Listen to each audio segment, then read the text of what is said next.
چند دنوں پہلے اسرائیلی نوجوانوں کے ہاتھ میں یہ کارڈ دیکھا گیا جو وہ سڑکوں پر لے کر گھوم رہے تھے، جس پر لکھا ہے کہ خیبر واز یور لاسٹ چانس، یعنی خیبر کی فتح تمہاری آخری جیت تھی، اب تم ہم سے نہیں جیت سکتے۔ آپ جانتے ہیں کہ فتح خیبر کون سی جنگ تھی؟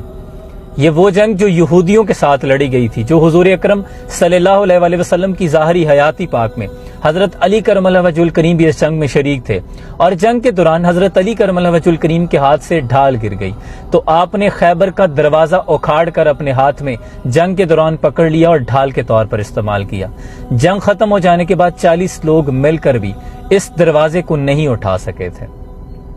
اور اس میں اللہ نے مسلمانوں کو فتح مبین سے نوازا اور خیبر فتح کر لیا گیا۔ تو آج 80% مسلمانوں کو یاد بھی نہیں، اور ٹک ٹاک پہ ناچتے گاتے نوجوانوں کو تو بالکل بھی یاد نہیں، جبکہ اسرائیلی نوجوان وہ یہودی آج بھی وہ زخم اپنے دل میں لیے بیٹھے ہیں، وہ درد آج بھی ان کو چین سے نہیں بیٹھنے دیتا، وہ آج بھی تم پہ غالب آنا چاہتے ہیں اور خیبر کا بغض اپنے دل میں رکھتے ہیں۔ تم ہی کہہ دو کہ اکھاڑا در خیبر کس نے، تھے تو آبا وہ تمہارے ہی مگر تم کیا ہو، ہاتھ پر ہاتھ دھرے منتظر فردا ہو، اور بت صنم خانوں میں کہتے ہیں مسلمان گئے، ہے خوشی ان کو کہ کعبے کے نگہبان گئے، منزل دہر سے اونٹوں کے ہدی خوان گئے، اور اپنی بغلوں میں دبائے ہوئے قرآن گئے۔ ہاتھ بے زور ہے الہات سے خوگر ہے، امتی باعث رسوائی پیغمبر ہے۔ اے مسلم امہ کے نوجوان، اب یہ تیرے بیدار ہونے کا وقت ہے۔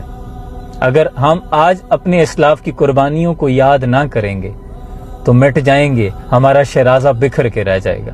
اگر اسلاف آج دیکھ لیں کہ نوجوان یہاں ٹک ٹاک پہ ناچتے پھرتے ہیں اور بیت الاول کا تقدس پامال کیا جا رہا ہے، اور مسلم امہ کی بیٹیوں کی عزت پامال کی جا رہی ہیں،